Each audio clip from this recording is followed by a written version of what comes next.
காலத்தில் பறவைகள். அது ஒரு அழகான காலை பொழுது. அந்த சமயத்துல ராணிக்காகோ தான் அம்மாவை பாக்குறதுக்காக தான் அம்மாவோட காட்டை நோக்கி பறந்து போச்சு. அடடே ராணி, வாம்மா, எப்படிம்மா இருக்க? நான் நல்லா இருக்கேம்மா. காலையில இருந்து நான் எதுவும் சாப்பிடல. உங்களை பார்க்கணும்னு காலையிலேயே புறப்பட்டு வந்துட்டேன். எனக்கு சாப்பிடுறதுக்கு ஏதாச்சும் வச்சிருக்கீங்களா? இருமா, நான் இப்பவே உனக்கு சாப்பாடு எடுத்துட்டு வரேன் அப்படின்னு சொல்லிட்டு ராணிக்காகத்தோட அம்மா பானையில இருந்து கொஞ்சம் காஞ்ச தானியங்களை வெளியே எடுத்தாங்க. ஐய, என்னம்மா இது? காஞ்ச தானியமா? எனக்கு இனிப்பான பழங்களை தருவீங்கன்னு பார்த்தா இப்படி காஞ்சு போன தானியத்தை தரீங்க. ராணி, என்னம்மா செய்யறது? எனக்கோ வயசாகிடுச்சு. இப்ப ரொம்ப தூரம் என்னால பறக்க முடியலம்மா. நான் தினம் தினம் இந்த காஞ்ச தானியங்களை தான் சாப்பிட்டுக்கிட்டு இருக்கேன். சரி சரி, கொடுங்க. உங்களை பார்க்க வந்ததுக்கு எனக்கு இதுவும் வேணும், இன்னமும் வேணும் அப்படின்னு பேசிக்கிட்டு ராணிக்காகோ அந்த காஞ்ச தானியங்களை சாப்பிட ஆரம்பிச்சது. பிறகு 2 காகங்களும் நிறைய விஷயத்த ஒருத்தருக்கொருத்தர் பேசிக்கிட்டு இருந்தாங்க. அப்படியே காட்டுல சாயந்தர நேரம் வந்துடுச்சு. ஐயோ, சாயங்காலம் ஆகிடுச்சா? அம்மா, நான் இப்ப போனாதான் என்னோட காட்டுக்கு இருட்டுறதுக்கு முன்னாடி போக முடியும். நான் கிளம்புறேன். சரிம்மா ராணி, பார்த்து போயிட்டு வாம்மா. அடுத்த முறை நீ வரும்போது அம்மா இனிப்பான பழங்களை எடுத்து வைக்கிறேன். எல்லா முறையும் இப்படிதான் சொல்றீங்க. அடுத்த முறையாச்சும் இனிப்பு பழங்களை எடுத்து வைங்க அப்படின்னு சொல்லிட்டு ராணிக்காகவும் தான் அம்மாவோட வீட்டுல இருந்து தன்னோட காட்டை நோக்கி பறக்க ஆரம்பிச்சது.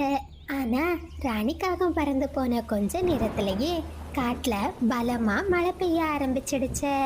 மழையோட வேகம் ரொம்ப அதிகமா இருந்ததுனால ராணிக்காகவும் ஒரு மரத்தோட கிளையில போய் உட்கார்ந்துருந்துச்சு. அந்த நேரத்துல தூரத்துல ஒரு வீட்டுல சூடான நெய் பலகாரம் செய்யற வாசம் ராணிக்காகத்துக்கு வந்துச்சு. என்ன அருமையான வாசம்! அது மீனுவோட அம்மாவோட வீடாச்சே அப்படின்னு சொல்லிட்டு ராணிக்காகவும் மீனுக்குருவியோட அம்மாவின் வீட்டுக்கு பறந்து போச்சு. கமலி அம்மா, என்ன தெரியுதா? அட ராணி, வாமா. நீ எப்போ இந்த காட்டுக்கு வந்த? இன்னைக்கு காலையில தான் வந்தேன் கமலி அம்மா. எங்க அம்மாவை பார்க்கலான்னு வந்தேன். என் காட்டுக்கு தான் இப்ப போய்கிட்டு இருக்கேன். வர வழியில ரொம்ப மழை பெய்ய ஆரம்பிச்சிடுச்சு. அதான் உங்க வீட்டுக்கு வந்தேன். ரொம்ப நல்லதா போச்சுமா. நான் என் மகளுக்காகத்தான் இந்த லட்டை செஞ்சுக்கிட்டு இருக்கேன். ஆனா மழை வந்துடுச்சு. இனிமே என்னால என் மகளோட காட்டுக்கு போக முடியாது. நீங்க கவலைப்படாதீங்க. மீனுக்குருவி என் காட்டுல தான் வசிக்குது. நானே இந்த லட்டை மீனு கிட்ட கொடுத்துடுறேன். அப்படியாம்மா? இந்த காஃபியையும் இந்த லட்டையும் சாப்பிடுமா. மழை நிக்கிறதுக்கு ரொம்ப நேரம் ஆகும்னு நினைக்கிறேன். எனக்கு பொதுவா இனிப்பு சாப்பிடுறதே பிடிக்காது. ஆனா நீங்க இப்படி அன்பா கொடுக்கறதுனால சாப்பிடுறேன் அப்படின்னு சொல்லிட்டு ராணிக்காகவும் அந்த லட்டையும் காஃபியையும் சாப்பிட்டுச்சு. கொஞ்ச நேரத்திலேயே காட்டுல மழையும் நின்னுது.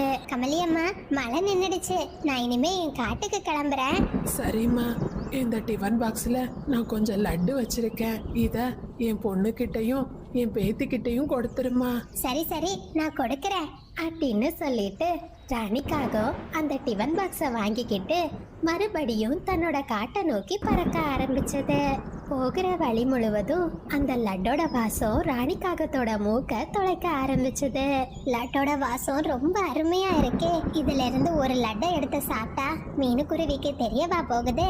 ராணிக்காகவும் ஒரு மரத்தோட கிளையில உட்கார்ந்து அந்த டிஃபன் பாக்ஸை திறந்து அதுல இருக்கிற லட்டை சாப்பிட ஆரம்பிச்சது. லட்டு ரொம்ப ருசியா இருக்கு. இன்னும் ஒண்ணு சாப்பிடலாம். அட, இதுவும் ரொம்ப ருசியா இருக்கே.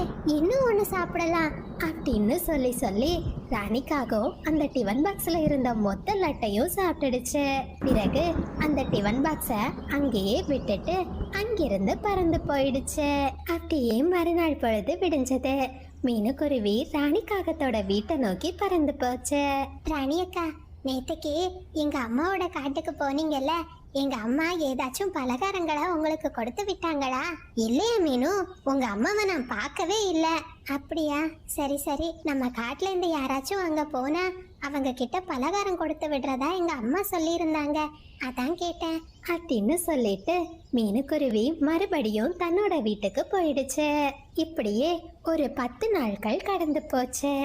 ஒரு நாள் மீனுவோட அம்மா தான் மகளையும் பேத்தியையும் பாக்குறதுக்காக மீனுக்குருவியோட வீட்டுக்கு பறந்து போனாங்க. அம்மா, வாங்கம்மா. உங்களை பார்த்ததுல ரொம்ப சந்தோஷம். மீனு நல்லா இருக்கியம்மா? உன்னையும் பேத்தியையும் பார்க்கணும்னு தோணுச்சு, அதனால தான் நான் இங்க வந்தேன். நாங்க நல்லா இருக்கோம்மா. நீங்க கண்டிப்பா ஒரு வாரம் என் வீட்ல தங்கிட்டு தான் போகணும். நான் தாராளமா தங்குறேன். அம்மா, 10 நாளுக்கு முன்னாடி ராணி காகத்துக்கிட்ட இனிப்பான நெய் லட்டு செய்து கொடுத்து விட்டேன். அதை சாப்பிட்டியா? எப்படி இருந்துச்சு? என்னம்மா சொல்றீங்க? நெய் லட்டா? ராணிக்காக எனக்கு எதையுமே கொண்டு வந்து தரலையேம்மா. அம்மா, அப்படின்னா ராணி ஆண்டி நம்மளை ஏமாத்திட்டாங்க. லட்டை நமக்கு தராம அவங்களே சாப்பிட்டுருக்காங்கம்மா. சாரா, நீ என் கூட வாம்மா. அந்த காகத்துக்கு நாம ஒரு நல்ல பாடத்தை சொல்லி கொடுக்கணும் அப்படின்னு சொன்ன மீனுக்குருவியோட அம்மா தான் பேத்திய கூட்டிக்கிட்டு மலை அடிவாரத்தை நோக்கி பறந்து போனாங்க. அங்கிருந்து நிறைய ஊதா நிற பூக்களை மீனுவோட அம்மா பறிச்சாங்க. பாட்டி பாட்டி, எதுக்காக பாட்டி இந்த ஊதா பூக்களை பறிக்கிறீங்க? இதனோட விடையை எல்லாத்தையுமே நான் உனக்கு ரொம்ப சீக்கிரமா சொல்றேன். நீ என் கூட வாம்மா. அப்படின்னு சொல்லிட்டு மறுபடியும் மீனுவோட அம்மா சாராவை கூட்டிக்கிட்டு பறக்க ஆரம்பிச்சாங்க. பிறகு ஜம்ஜம்மாவோட கடையில இருந்து ரொம்ப ருசியான குலாப் ஜாமுனையும் வாங்கினாங்க. குலாப் ஜாமுனை வாங்கிக்கிட்டு வீட்டுக்கு வந்த மீனுக்குருவியோட அம்மா அந்த ஊதா நிற பூக்கள்ல இருந்த சாரை குலாப் ஜாமுன் முழுவதும் ஊற்றினாங்க. சாரா, இந்த குலாப் ஜாமுன் தான் அந்த காகத்துக்கு ஒரு பாடத்தை கத்து கொடுக்க போகுது. நீ நான் சொல்றபடி அந்த காகத்துக்கிட்ட போய் சொல்லு அப்படின்னு சொன்ன சாராவோட பாட்டி தான் பேத்தியோட காதுல சில ரகசியத்தை சொன்னாங்க. இத கேட்ட குழந்தை சாரா ரொம்பவும் சிரிக்க ஆரம்பிச்சா. பாட்டி, இது ரொம்ப வேடிக்கையா இருக்க போகுது அப்படின்னு சொன்ன சாரா அந்த குலாப் ஜாமுனை எடுத்துக்கிட்டு ராணி காகத்தோட வீட்டை நோக்கி பறந்து போனா. ராணி ஆண்டி, எங்க அம்மா இன்னைக்கு குலாப் ஜாமுன் செய்தாங்க. நீங்க உங்க அம்மாவோட காட்டுக்கு போனா இந்த குலாப் ஜாமுனை எங்க பாட்டி கிட்ட கொடுக்க சொன்னாங்க. அப்படியா? எனக்கு வேற என்ன வேலை? நான் தாராளமா போறேன். சாரா, உங்க அம்மா கிட்ட போய் சொல்லு, நான் இந்த தட்டு நிறைய இருக்கிற குலாப் ஜாமுனை கொண்டு போய் உங்க பாட்டி கிட்ட கொடுக்கறேன்னு. ராணிக்காகமோ அந்த குலாப் ஜாமுனை எடுத்துக்கிட்டு அங்கிருந்து பறக்க ஆரம்பிச்சது. மகளே சாரா, நீ சீக்கிரம் போய் அம்மாவை கூட்டிட்டு வா. நான் அந்த காகத்தை பின்தொடர்ந்து பறந்து போறேன். உடனே சாராவும் தான் அம்மா கிட்ட பறந்து போனா. அம்மா அம்மா, ஒரு பெரிய வேடிக்கை காத்துக்கிட்டு இருக்கு. சீக்கிரம் என் கூட வாங்க. என்ன வேடிக்கையா? சாரா, நீ என்ன சொல்ற? உடனே குழந்தை சாராவும் தான் பாட்டி சொன்ன விஷயத்த தான் அம்மா கிட்ட சொன்னா. உடனே மீனுக்குருவியும் தான் பொண்ணை கூட்டிக்கிட்டு பறந்து போச்சு.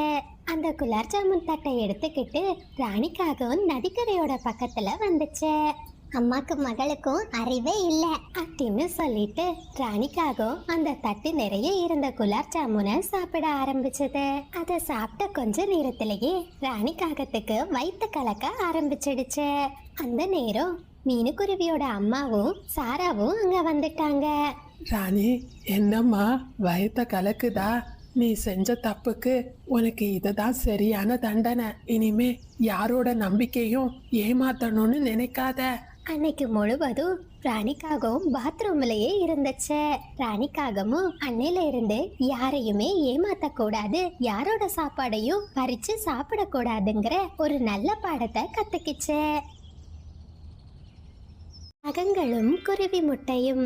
ஒரு அழகான காட்டுல இருந்த உயரமான மரக்கிளையில மீனுக்குருவி கூடு கட்டி வாழ்ந்து வந்துச்சு. அந்த குருவியோட கூட்டுல 3 முட்டைகள் இருந்துச்சு. அதே காட்டுல ஒரு உயரமான மரத்துல காலு ராணிங்கிற 2 காகங்கள் வாழ்ந்து வந்தாங்க. நான் நேத்தைக்கு என் தங்கச்சியோட காட்டுக்கு போயிருந்தேன்ல, அவ விவசாயியோட வீட்ல இருந்து ஒரு கோழி முட்டையை எடுத்துட்டு வந்து முட்டை வறுவல் பண்ணி தந்தா. அட அட அட, அதனோட ருசியே தனிதான். ராணி, நீ சொல்றது கேட்கும்போது எனக்கும் இப்ப முட்டை வறுவல் சாப்பிடணும் போல இருக்கு. நீ எனக்கு முட்டை வறுவல் பண்ணி தரியா? அதுக்கு முதல்ல முட்டை வேணும். நாம முட்டையை எங்க இருந்து எடுக்கிறது? மீனுக்குருவியோட வீட்ல 3 முட்டை இருக்கு. நாம அதுல இருந்து ஒரு முட்டைய திருடிடலாம். அட, இதுவும் நல்ல யோசனை தான். ஆனா காலு, இந்த முறை முட்டை திருடி நாம மாட்டிக்கவே கூடாது. அதுக்கு என்கிட்ட ஒரு நல்ல ஐடியா இருக்கு அப்படின்னு பேசிக்கிட்டு 2 காகங்களும் நதிக்கரையை நோக்கி பறந்து போனாங்க. ஜம்ஜம்மனே, நம்ம காட்டுல எந்த இடத்துல வெள்ளை கூழாங்கற்கள் கிடைக்கும்? மலையோட அந்த பக்கத்துல ஒரு சின்ன குளம் இருக்கு. அதன் பக்கத்துல நிறைய கூழாங்கற்கள் இருக்கு. நீங்க எதுக்கு கூழாங்கற்களை தேடுறீங்க? ஜப்ஜம்மனே, வேற எதுவும் இல்ல. எங்களோட கூடு காத்தடிச்சு கீழே விழுந்துகிட்டே இருக்கு. எங்களோட கூடு கீழே விழாம இருக்கிறதுக்கு தான் கற்களை வைக்கலான்னு இருக்கோம். இது நல்ல யோசனை தான். சரி சரி, நான் சொல்ற இடத்துல கல் இருக்கும், போய் எடுத்துக்கோங்க. உடனே காலுவும் ராணியும் மலையோட அந்த பக்கத்தை நோக்கி பறந்து போனாங்க. அந்த சின்ன குளத்தோட பக்கத்துல நிறைய கூழாங்கற்கள் கிடந்துச்சு. இந்த கல்லை பாத்தீங்களா? இத பாக்குறதுக்கு முட்டை மாதிரியே இருக்கு. மீனுக்குருவியோட கூட்டுல இருந்து முட்டையை எடுத்துக்கிட்டு அதுக்கு பதிலா நாம இத வச்சிடலாம் அப்படின்னு பேசிக்கிட்டு அந்த காகங்கள் கூழாங்கற்களை எடுத்துக்கிட்டு மீனுக்குருவியோட கூட்டை நோக்கி பறந்து போனாங்க. தூரத்துல ஒரு மரக்கிளையில உட்கார்ந்தபடியே மீனுக்குருவி எப்போ தான் கூட்டுல இருந்து வெளியே போகும்னு காத்துக்கிட்டு இருந்தாங்க. அட, இன்னும் எவ்வளவு நேரம் தான் காத்துக்கிட்டு இருக்கிறது? இந்த குருவி எப்பதான் வெளியே போகும்னு தெரியலையே. ராணி, கவலைப்படாத, மத்தியான நேரம் ஆகிடுச்சு. கண்டிப்பா இந்த சமயத்துல அந்த குருவி தண்ணீர் குடிக்கிறதுக்காக போகும். அந்த நேரத்துல மீனுக்குருவி வானத்தை அண்ணாந்து பார்த்துச்சு. வானத்துல எந்த கழுகோட நடமாட்டமும் இல்ல. இந்த நேரத்துல நான் போய் தண்ணீர் குடிச்சிட்டு வந்தா சரியா இருக்கும் அப்படின்னு சொன்ன மீனுக்குருவி தன்னோட முட்டைகளை இலைகளால மறைச்சு வச்சுட்டு தண்ணீர் குடிக்கிறதுக்காக நதிக்கரையை நோக்கி பறந்து போச்சு. உடனே 2 காகங்களும் ரொம்ப வேகமா கூழாங்கல்ல எடுத்துக்கிட்டு மீனுக்குருவியோட கூட்டுக்கு வந்தாங்க. காலுக்காகும் அந்த கூழாங்கல்ல கூட்டுல வச்சுக்கிட்டு மீனுக்குருவியோட ஒரு முட்டையை எடுத்துச்சு. ராணிக்காகமும் இலைகளால மறுபடியும் முட்டைய மறைச்சு வச்சது. பிறகு 2 காகங்களும் யாருமே பார்க்காத நேரம் தங்களோட கூட்டுக்கு போயிட்டாங்க. கலு, முட்டை வறுவல் செய்யணும்னா அதுக்கு தக்காளியும் வெங்காயமும் ரொம்ப முக்கியம். அப்பதான் முட்டை வறுவல் ரொம்ப ருசியா இருக்கும். அப்போ நான் விவசாயியோட தோட்டத்துக்கு போய் தக்காளியையும் வெங்காயத்தையும் எடுத்துட்டு வரேன். அப்படின்னா நான் அடுப்பையும் விறகையும் தயார் செய்யறேன். அது வரைக்கும் இந்த முட்டைய இந்த கூட்லயே ஒளிச்சு வைப்போம் அப்படின்னு பேசிக்கிட்டே 2 காகங்களும் மீனுக்குருவியோட முட்டைய தங்களோட கூட்டுல மறைச்சு வச்சாங்க. காலுவும் ராணியும் ஆளுக்கு ஒரு திசையில பறந்து போனாங்க. கொஞ்ச நேரத்திலேயே தண்ணீர் குடிச்சிட்டு மீனுக்குருவி மறுபடியும் தன்னோட கூட்டுக்கு வந்துச்சு. கூட்டுக்கு வந்த மீனுக்குருவி இலைகளை நீக்கி பார்த்தப்போ தான் முட்டையோட நிறம் மாறி இருக்கிறத கவனிச்சது. ஐயோ, என்னோட ஒரு முட்டையோட நிறம் மாறி இருக்கே. ஒருவேளை என் முட்டை கெட்டு போயிடுச்சோ? இத பத்தி அம்மா கிட்ட கேட்டா தெரியும் அப்படின்னு பேசிக்கிட்டே மீனுக்குருவி தான் அம்மாவோட கூட்டை நோக்கி பறந்து போச்சு. அதே நேரத்துல ராணிக்காகமும் முட்டை வறுவல் பண்றதுக்காக அடுப்பையும் விறகு கட்டைகளையும் தயார் செய்தது. அட, இந்த காலுவை இன்னும் காணுமே. எங்க போய் என்னதான் செய்துகிட்டு இருக்கோ தெரியல. அம்மா, என் 3 முட்டைகள்ல ஒரு முட்டையோட நிறம் மாறி இருக்குமா? அது எதனாலன்னு உங்களுக்கு தெரியுமா? மகளே மீனு, ஒருவேளை இந்த வெயில் காலத்துல வெயிலோட தாக்கம் தாங்க முடியாம உன் முட்டை கெட்டு போயிருக்கலாமா? எதுக்கும் நான் வந்து உன் முட்டைய பாக்குறேன் அப்படின்னு பேசிக்கிட்டே 2 பறவைகளும் மீனுக்குருவியோட கூட்டை நோக்கி பறந்து போனாங்க. காலுக்காகமும் விவசாயியோட தோட்டத்துக்கு போச்சு. இன்னைக்கு இவ்ளோ தண்ணீர் போதும்னு நினைக்கிறேன். இனிமே நாளைக்கு வந்து நம்ம தோட்டத்துக்கு மறுபடியும் உரம் வைக்கணும் அப்படின்னு சொல்லிட்டு விவசாயி அங்கிருந்து போயிட்டாரு. அந்த சமயத்தை பயன்படுத்திக்கிட்ட காலுக்காகும் தோட்டத்துல இருந்த தக்காளியையும் வெங்காயத்தையும் எடுத்துட்டு வந்துச்சு. அப்படி காலுக்காகும் பறந்து வர வழியில புறாவை சந்திச்சது. காலு, உன்கிட்ட 2 தக்காளி இருக்குல்ல, எனக்கு ஒரு தக்காளி தருவியா? எனக்கு இப்போ தக்காளி தேவைப்படுது. அதுக்கு பதிலா நான் உனக்கு பச்சை மிளகாய்களை தரேன். புறானே, இல்ல இல்ல, எனக்கு தக்காளி ரொம்ப ரொம்ப அவசியம். ராணியோட அம்மா வீட்டுக்கு வந்திருக்காங்க. அவங்களுக்கு தக்காளி கூட்டு பண்ணி கொடுக்கறதுக்கு தான் நான் இதை எடுத்துட்டு போறேன் அப்படின்னு சொல்லிட்டு காலுக்காகும் அங்கிருந்து பறந்து போயிடுச்சு. எப்பவாச்சும் பச்சை மிளகாய் வேணும்னு என் தோட்டத்துக்கு வா, அப்ப வச்சுக்கிறேன். மீனுக்குருவியோட அம்மாவோ நிறம் மாறி இருக்கிற முட்டைய கையில எடுத்து பார்த்தாங்க. அட மீனு, இது முட்டையே இல்ல, இது ஒரு கூழாங்கல்லு. இது கூட தெரியலையா உனக்கு? அம்மா, என்னம்மா சொல்றீங்க? இது கூழாங்கல்ல? அப்ப என் முட்டையை யாரோ திருடிட்டாங்க. அந்த நேரத்துல மீனுவோட அம்மா மரத்தடி வாரத்துல காகங்களோட இறகு கிடக்கிறத பார்த்தாங்க. மீனு, இன்னைக்கு காகங்கள் எதுவும் உன் கூட்டுக்கு வந்தாங்களா? இல்லம்மா, நான் இருக்கும்போது எந்த காகங்களும் என் கூட்டுக்கு வரல. அப்படின்னா நீ இல்லாத நேரம் அந்த காகங்கள் தான் உன் முட்டைய மாத்தி வச்சிருக்காங்க. வா, இப்பவே அந்த காகங்களோட வீட்டுக்கு போலாம் அப்படின்னு பேசிக்கிட்டே மீனுக்குருவியோட அம்மா காகங்களோட கூட்டை நோக்கி பறந்து போனாங்க. காலு, எங்க தான் போயிருந்தீங்க? எவ்வளவு நேரமா உங்களுக்காக காத்துக்கிட்டு இருக்கிறது. விவசாயியோட தோட்டத்துல இருந்து தக்காளியை திருடுறது எவ்வளவு கஷ்டமான வேலைன்னு உனக்கு தெரியுமா? சரி சரி, சீக்கிரம் இந்த தக்காளியும் வெங்காயத்தையும் வெட்டி வைங்க. நான் நம்மளோட கூட்டுக்கு போய் முட்டைய எடுத்துட்டு வரேன். அப்படின்னு சொன்ன ராணிக்காகவும் தான் கூட்ட நோக்கி பறந்து போச்சு. அந்த சமயத்துல மீனுக்குருவியோட முட்டைய 2 பறவைகளும் பார்த்தாங்க. மீனு, நான் தான் சொன்னனேம்மா, பாத்தியா அந்த காகங்கள் உன் முட்டையை எடுத்து இந்த கூட்டுல ஒளிச்சு வச்சிருக்காங்க. ஆமாம்மா, இத எல்லா பறவைகள் கிட்டயும் சொல்லி அந்த காகங்களை இந்த காட்டுல இருந்து விரட்டி அடிக்கணும். அப்படின்னு பேசிக்கிட்டு மீனுக்குருவியும் அதனோட அம்மாவும் முட்டையை எடுத்துக்கிட்டு அங்கிருந்து பறந்து போயிட்டாங்க. இது எல்லாத்தையும் தூரமா நின்னபடியே ராணிக்காகவும் பார்த்துக்கிட்டு இருந்துச்சு. பயந்து போன ராணிக்காகவும் ரொம்ப வேகமா தன்னோட கணவர்கிட்ட போச்சு. ராணி, நீ சொன்னபடியே தக்காளியும் வெங்காயத்தையும் வெட்டி வச்சுட்ட. ஆமா, நீ முட்டை எடுத்துட்டு வரலையா? நம்ம திட்டம் எல்லாம் பாழா போயிடுச்சு. அந்த மீனுக்குருவியும் அதனோட அம்மாவும் அவங்களோட முட்டைய நம்ம கூட்ல இருந்து எடுத்துட்டாங்க.